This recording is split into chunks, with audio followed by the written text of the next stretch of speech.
saudaraku yang dikasihi oleh Tuhan kita Yesus Kristus, jumpa lagi dengan saya, Bram Manaha.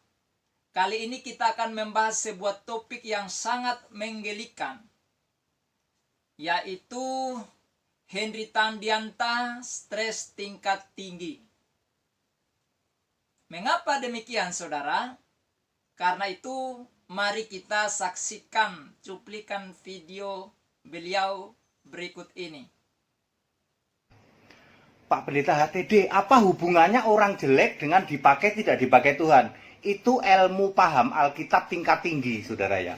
Anda kalau sudah paham Alkitab tingkat tinggi, Anda akan tahu Allah hanya memakai orang-orang yang tidak jelek. Ya, Nabi Musa itu ganteng ya, Daud itu ganteng ya. Semua yang dipakai Tuhan itu orang-orang yang ganteng. Ya, orang jelek nggak akan dipakai Tuhan. Saudara-saudara yang sorry ya, ini ilmu paham Alkitab tingkat tinggi ya. Anda yang berwajah jelek, sorry, mustahil Yesus pakai Anda. Mustahil. Ya. Ya, Yesus memakai orang-orang yang tampan, ya ganteng. Itu ilmu paham Alkitab tingkat tinggi itu. Namun saudaraku yang dikasihi Tuhan, sebelum kita lebih jauh menjelaskan mengapa Henry Tandianta ini mengalami stres tingkat tinggi, mari kita dengarkan informasi berikut ini. Maaf, ini heritannya. Andai kata ada anak gadis dijejer, datang dia ke hadapan kita, kau di sampingku, muntah dia melihat kau. Lebih memilih aku dia. Kalau kita dua ya. Tapi kalau kau bilang dengan siapa sana, artis itu beda lah, geng. Ya kan? Muntah dia melihat kepala kau yang kayak rudal itu di atas ini, peluncur rudal, kan ngeri. Masih mending aku lah. Kau bilang aku jelek, terus urusannya ke firman Tuhan apa? Ilmu tingkat tinggi dari mana? Udah gila dia ini kawan, stres, saraf. Karena nggak laku lagi dia. Kubuka lah sedikit sama kenal saya. Dia kan buka sekolah Alkitab. Dia rektornya di situ, online ya. Dia rektornya, dia dosennya, dia yang mengaltuk uang itu. Dia lah semua. Bayar 150.000 per bulan. Ya. Salah satu korbannya teman saya. Setiap dia mau debat dimintai uang sama semua muridnya itu.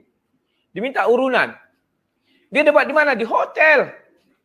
Mana mau dia di apa gubuk-gubuk atau di mana, harus hotel.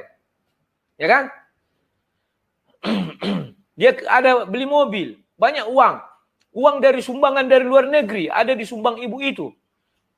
Dimakani dia juga, kawan saya cerita. Sampai ibu itu protes, mau datang ke Indonesia katanya. Ya kan? Orang ini keterlaluan kawan. Banyak dia di kisah-kisahnya. Kawan saya kan murid dia, pernah bertemu dengan dia. Ya. Gelarnya itu udah dilacak teman saya, katanya dari Australia, BBBS-nya itu. Tak ada nama Heritan di sini, yang ada namanya si kura-kura ninja katanya. Katanya dari Kanada, tak ada, dari Amerika tak ada. Penipu ini, penipu. Ya. Tunjukkanlah kalau memang benar. Kawan saya yang cerita, saya nggak tahu. Muridnya langsung. Akhirnya apa? Muridnya itu dia pecat. Kawan saya itu dicuekin. Dari WA di kick. Ini kurang ajar orang ini. Mana ada urusan ganteng dengan pekabaran Injil. Muka kau aja kayak traktor. Bisa kau bilang kau ganteng. Aduh. Saudara, informasi tadi memberikan kepada kita gambaran yang jelas tentang siapa Henry Tandianta ini. Baik, mari kita kembali kepada apa yang dikatakan oleh Henry Tandianta. Saudara perhatikan baik-baik apa yang dikatakannya. Dia katakan berulang kali bahwa Tuhan hanya memakai orang-orang yang ganteng. Jadi, dia menekankan bahwa jika Anda orang jelek atau berparas jelek, tidak ganteng dan tidak cantik, maka mustahil, sangat mustahil Yesus memakai Anda dalam pekerjaannya yang mulia itu. Namun apakah demikian? Baik, mari kita tinjau di dalam Alkitab. Apakah Tuhan katakan demikian? Di dalam Galatia pasal yang kedua ayat 6 dikatakan, dan mengenai mereka yang dianggap terpandang itu, bagaimana kedudukan mereka dahulu, itu tidak penting bagiku. Sebab Allah tidak memandang muka bagaimanapun juga. Mereka yang terpandang itu tidak memaksakan sesuatu yang lain kepadaku. Begitu juga di dalam Efesus pasal 6 ayat 9 dikatakan, dan kamu tuan-tuan, perbuatlah demikian juga terhadap mereka, dan jauhkanlah ancaman. Ingatlah bahwa Tuhan mereka dan Tuhan kamu ada di sorga, dan ia tidak memandang muka. Jadi di sini Rasul Paulus katakan bahwa Tuhan tidak pernah memandang muka. Paras, mau ganteng, mau jelek, Tuhan tetap pakai. Jelas ya? Jadi Pak Hendritan, Tuhan tidak memandang muka. Mau mukamu ganteng, cantik, atau buruk, Tuhan tidak memandang itu. Di dalam 1 Korintus pasal 12 ayat 23 dan 24 dikatakan, dan kepada anggota-anggota tubuh yang menurut pemandangan kita kurang terhormat, kita berikan penghormatan khusus. Dan terhadap anggota-anggota kita yang tidak elok, kita berikan perhatian khusus. Hal itu tidak dibutuhkan oleh anggota-anggota kita yang elok. Allah telah menyusun tubuh kita begitu rupa sehingga kepada anggota-anggota yang tidak mulia diberikan penghormatan khusus. Jadi di sini Rasul Paulus memakai analogi tubuh, bahwa bagian-bagian tubuh yang tidak terhormat atau tidak elok, tidak cantik, tidak ganteng, justru Tuhan katakan harus diberikan perhatian khusus dan diberikan penghormatan khusus. Jadi Henry Tandianta dengar baik-baik. Tuhan katakan justru orang yang dipandang kurang terhormat, tidak cantik, tidak ganteng, itu justru Tuhan memberikan perhatian spesial. Spesial, tidak dikatakan yang cakep, yang ganteng diberikan penghormatan spesial, perhatian spesial, tapi yang tidak elok, yang tidak terhormat. Dengar baik-baik.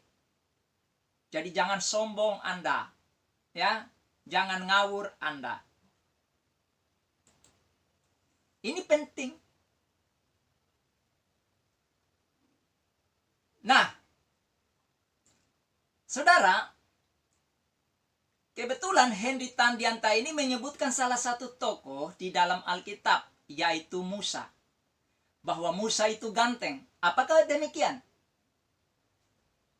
Mari kita lihat Keluaran pasal 4 ayat 10 dikatakan, lalu kata Musa kepada Tuhan, ah Tuhan, aku ini tidak pandai bicara, dahulu pun tidak, dan sejak engkau berfirman kepada hambamu pun tidak, sebab aku berat mulut dan berat lidah. Jadi Musa katakan bahwa sejak dia kecil, dia lahir sampai besar, dia berat mulut dan berat lidah. Tahu maksudnya? Musa adalah seorang yang gagap. Mana orang gagap? Itu ganteng. Kalau ngomongnya jelek, mukanya jelek. Nah, oleh karena itu, mari kita saksikan cuplikan video singkat berikut ini.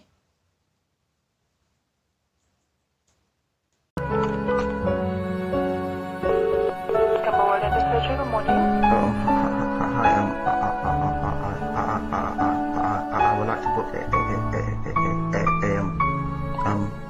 Appointment, yeah? yes. Your surname is? It's sorry. It's Isam. I-S? no. Sorry. It's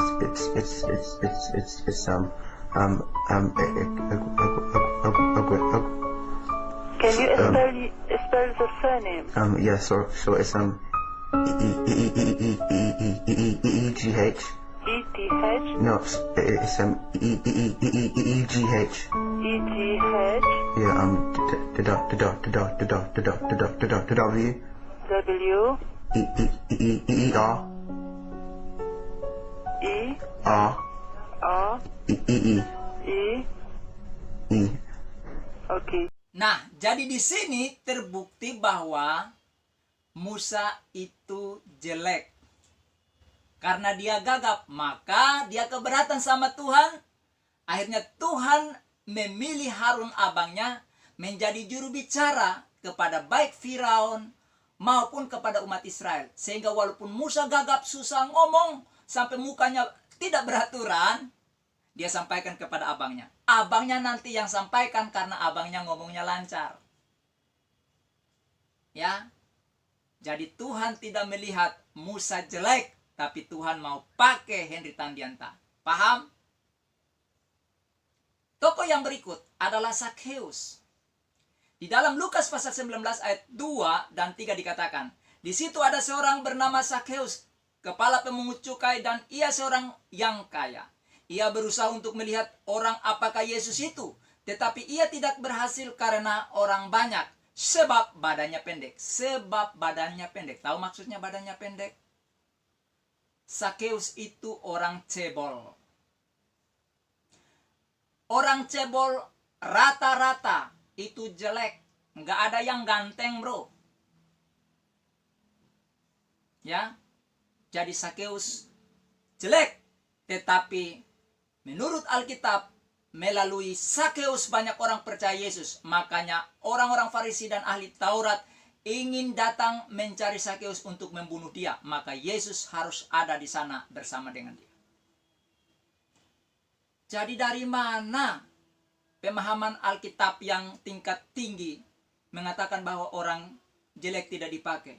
Itu stres, depresi berat, sudah mau akut. Ya. Nah, mari kita saksikan cuplikan video berikut ini yang akan menampar muka Henry Tandianta berulang kali sampai bonyok. Nggak kenal mana muka, mana belakang lagi. Mari kita saksikan. Step, the clock is ticking, but there's no time for me. I've been flying from town to town, from London to Taiwan.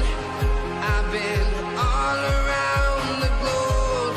Life where I did not have peace in my life and seeking the, we always talk to God more on a bad day. We excited to hear from you. Do you know that you were on his mind before the earth began and he formed you in your mother's womb? That was such an amazing peace that I had at 15 years old, to know that I finally have someone who's going to be with me through it all, who knows all my circumstances, who's bigger. John 3:16 says God came and saved the world. He rescued us by sending his son Jesus Christ. In verse 17 it says Jesus did not come into the world to condemn the world, but to save us. And when the world thinks, well, Jesus is now the only way, the truth, and life, yeah, it's because he is the only one who died for our sins.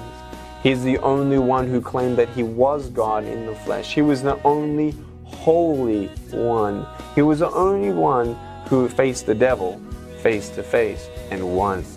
He was the only one who could raise himself from the dead. And when I believe in God and I receive him as my Lord and get to know him as my friend, that same Spirit of God that raised Jesus Christ from the dead, the Holy Spirit, will raise me up from the dead. How cool is that? I'm not going to die. I may take my last breath here on earth, but I have confidence in him, not only for salvation, but for comfort, for strength. And I can actually talk to him. We bring out the Bible and say, okay, let's not compare ourselves to each other, but let's compare ourselves to God. Well, God came and saved the world. He rescued us by sending his son Jesus Christ. In verse 17 it says Jesus did not come into the world to condemn the world, but to save us. And when the world thinks, well, Jesus is now the only way, the truth, and life, yeah, it's because he is the only one who died for our sins. He's the only one who claimed that he was God in the flesh. He was the only holy one. He was the only one who faced the devil face to face and won. He was the only one who could raise himself from the dead.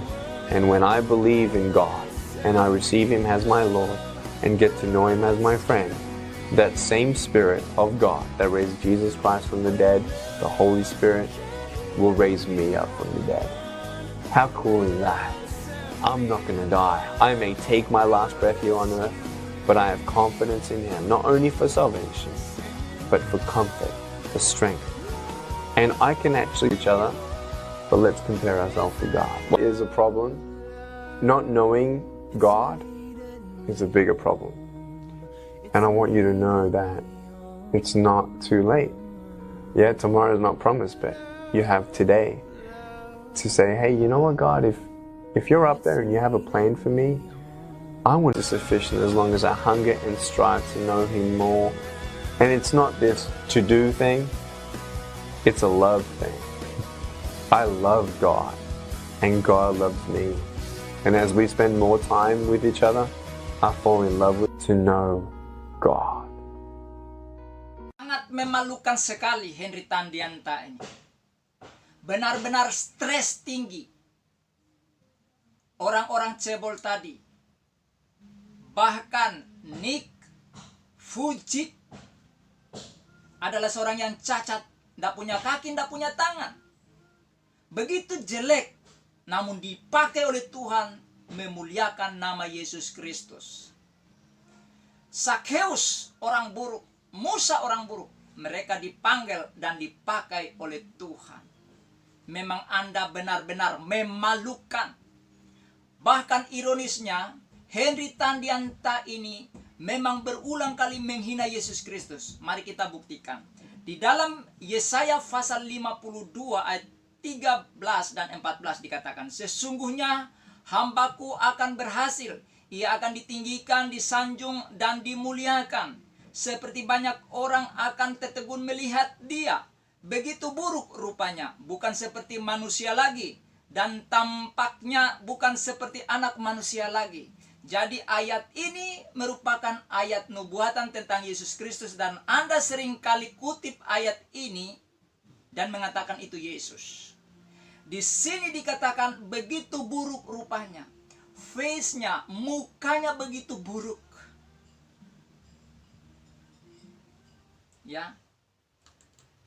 Demikian juga di dalam Yesaya pasal 53 ayat 2 dan 3 dikatakan, sebagai taruk ia tumbuh di hadapan Tuhan, dan sebagai tunas dari tanah kering, ia tidak tampan, dan semaraknya pun tidak ada, sehingga kita memandang dia, dan rupa pun tidak, sehingga kita menginginkannya.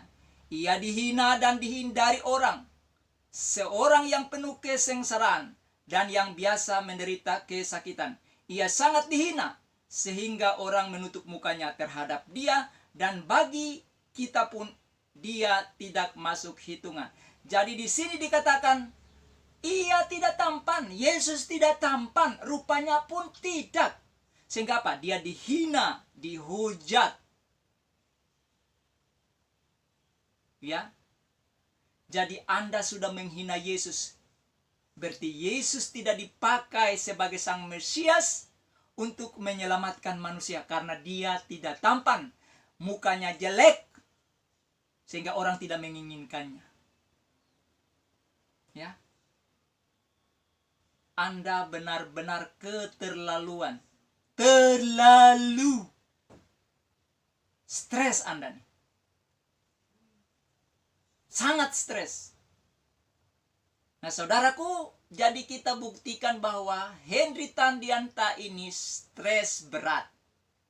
Saran saya kepada teman-temannya, tolong dibawa Henry Tandianta ini ke psikiater, diperiksa supaya diobati agar tidak ngawur ngalor ngidul. Jadi dia ini bukan karena paham Alkitab tingkat tinggi, tapi sudah depresi akut. Orang stres kok ngomongnya sembarangan kan? Nah, jadi demikian saudaraku, kita telah membuktikan bahwa Henry Tandianta ini memang stres. Ya, seperti apa kata sang debater tadi, karena dia sudah menipu sana sini, sehingga orang sudah tahu dan meninggalkan dia, sehingga ya memang stres. Akhirnya ya buat konten-konten yang sensasional agar orang mau tertarik. Tapi siapa mau ikut dan percaya sama orang stres, gitu ya. Nah, demikianlah pembahasan kita kali ini. Bagi saudara yang sudah menyaksikan video ini, silakan like, subscribe, dan komen di kolom komentar. Ya, share kepada teman-teman keluarga yang Kristen maupun non-Kristen agar mereka tahu apa yang kita bahas di sini. Dan jangan lupa untuk bunyikan lonceng notifikasinya agar Anda tidak ketinggalan video-video saya selanjutnya. Saya buat video ini bukan karena saya membenci Henry Tandianta, tetapi saya menyatakan kebenaran karena kasih saya kepada dia, agar dia tidak banyak menyesatkan orang dengan ajaran-ajaran ngawurnya. Ya. Nah, sampai jumpa saudaraku pada video-video selanjutnya. Tuhan Yesus memberkati. Shalom.